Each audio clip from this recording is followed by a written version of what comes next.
খালি আমার জমি, আমার বাড়ি, আমার অ্যাপার্টমেন্ট। আসলে আপনার কি? আপনার তো কিছু না। স্থায়ীভাবে কোনো কিছুই আপনার না। আপনার শরীরটা কি আপনার? আপনি তো আজন্ম ভাড়াটি আপনার শরীরে। আপনি চিন্তা করে দেখেন আপনার হাত পা কতক্ষণ আপনার। যে মানুষটা প্যারালাইজড হয়ে গেছে তাকে দেখেননি আপনি কখনো? যে তার হাত আছে কিন্তু তার পা আছে কিন্তু সেটা তার না। সূরা ইয়াসিনে আল্লাহ বলছেন যে এই হাত এবং পা তোমার পক্ষে অথবা বিপক্ষে সাক্ষী দিবে কিয়ামতের দিন। তো আপনি তো আপনার শরীরেই আপনি ভাড়া থাকেন। আপনি তো মানে আসল জেনুইন সেন্সে আপনি ভাড়াটিয়া। কোনো কিছুই স্থায়ীভাবে আপনার না। তাহলে আমার একটা জমি হবে, আমার একটা বাড়ি হবে, আমার জমি, আমার বাড়ি, আমার অ্যাপার্টমেন্ট ছেড়ে আমি কোনোদিন যাব না। এই যে কথাগুলো, এই কথাগুলো অনেক ক্ষেত্রে মানুষকে এটার অ্যান্টিসিপেশন, এটার প্রাপ্তি, এগুলো মানুষকে ওভার অ্যাটাচমেন্ট তৈরি করে, যেটার জন্য মানুষ সম্পদকে এত বেশি ভালোবাসে যে সে ভুল ফাইন্যান্সিয়াল ডিসিশন নেয়। যে বাসাটা তার বিক্রি করার কথা সেই বাসাটা সে ধরে রাখে। স্টক মার্কেটে এই জিনিসটা হয়। শেয়ার বাজারে যে স্টকটা তার ছেড়ে দেওয়ার কথা সেটা সে ছাড়ে না, যেটা তার কেনার কথা সেটা সে কিনতে পারে না। কেন? কারণ সে এত বেশি অ্যাটাচড একটা এক্সিস্টিং কোনো জিনিসে।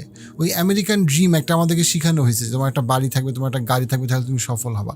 বাট দিনের শেষে সব কিছুর পরে অনেকে এটা কখনোই অ্যাচিভ করতে পারে না।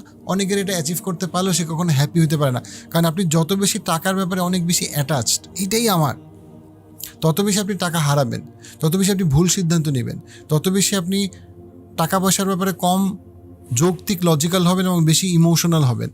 সব কিছুর পরে আপনার আসলে কিছু না, আপনি ভাড়াটিয়া। টাকা ফ্লো করতেছে, এই ফ্লোয়ের মধ্যে আপনি কিছু মিনিংফুল ডিসিশন নিয়ে আপনি একটা ফাইন্যান্সিয়াল আপনি একটা অ্যাসেট তৈরি করবেন, সেভিংস করবেন, হালাল এথিক্যাল পথে আপনি আয় করবেন। খেলা এতটুকুই ভাই। কিন্তু যত বেশি আপনি না এটা আমার, এটা আমার, আপনার কিছু না। আপনার শরীরে আপনি নিজে ভাড়াটিয়া। আপনার হাত পা চোখ নাক কান যা আছে এটা আপনাকে সামান্য সময়ের জন্য আমানত স্বরূপ দেওয়া হয়েছে। সময় মধ্যে আপনাকে ফেরত নিয়ে যাওয়া হবে এবং এই হাত পা চোখ নাক কান সব কিছু আপনার পক্ষে বা বিপক্ষে বলবে, ডিপেন্ডিং অন আপনি কীভাবে এটা ব্যবহার করছেন। এই কথা সেম আপনার বাসার জন্য, সেম আপনার অ্যাপার্টমেন্টের জন্য, সেম আপনার গাড়ির জন্য।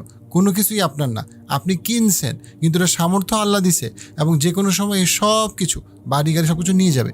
সো আপনি যখন একটা ফাইন্যান্সিয়াল ডিসিশন নেবেন তখন আপনাকে বারবার চিন্তা করতে হবে এই টাকা, এই বাড়ি, এগুলো যেন আমার অন্তরে না ঢুকে, এগুলো যেন আমার হাতে থাকে। মিনিং আমার বাহ্যিক পৃথিবীতে এগুলো কতগুলো টুলস, উপাদান, এগুলো আমি ব্যবহার করব, সময় মতো এগুলো আমি ছেড়ে দিব, আমাকে ছেড়ে দিতে হবে।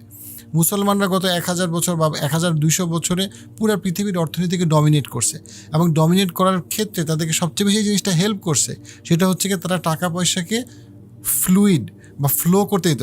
তারা টাকা পয়সাকে তার শরীর বা অন্তরের ভিতরে ঢুকাইতো না, তারা এটা হাতে ব্যবহার করতো। তাদের অনেক অনেক ধনী ছিল কিন্তু তারা এমনভাবে দান করতো অ্যাজ ইফ তাদের এই টাকার কোনো দরকার নাই বা এই টাকায় তাদের কোনো অংশীদার নাই। এবং এটা শুধুমাত্র তখনই সম্ভব যখন আপনার অর্থনৈতিক বুদ্ধিমত্তা, ফাইন্যান্সিয়াল ইন্টেলিজেন্স অনেক হাই, কিন্তু আপনি ফাইন্যান্সকে আপনি আপনার অন্তরে ঢুকতে দেন না। আপনি এটাকে ভিতর থেকে আপনি এটাতে ফ্লেক্সিবল, আপনি ওভার অ্যাটাচমেন্টে আপনি চলে যান না। আমাদের অনেকের প্রবলেম, আমরা ওভার অ্যাটাচমেন্টে চলে যাই। একটা দামি ঘড়ি কিনি যেটা আসলে আলটিমেটলি আমাদের কেনার কোনো অর্থ নাই। খামাখা একটা দামি জিনিস কিনি যে জিনিসটা আমাদের কোনো দরকার নাই, বাট ওই জিনিসটা একটা সময় আমাদেরকে, আমরা ওইটা ওন করি না, একসময় ওই দামি গাড়িটা আমাদেরকে ওন করে। অ্যান্ড দেন আমরা একটার পর একটা ফাইন্যান্সিয়াল ডিজাস্টার, একটা বাজে বাজে বাজে বাজে মিস্টেক আমরা করতে থাকি। বা এটার রুটে হচ্ছে ওভার অ্যাটাচমেন্ট, যে আমরা খালি মনে করি এটা আমার, এটা পার্মানেন্টলি আমার হয়ে যাবে। বাট আলটিমেটলি আমরা কবরে কোনো কিছুই নিয়ে যাব না। এবং সব কিছুর পরে যেখানে আমরা আমাদের নিজেদের শরীরেই ভাড়াটিয়া, সেখানে আমরা একটা বাসা কিনবো যেখানে পার্মানেন্টলি আমরা থাকবো, এটা খুব হাস্যকর আসলে চিন্তা আপনি যদি দর্শনের জায়গা থেকে, ফিলসফির জায়গা থেকে চিন্তা করেন।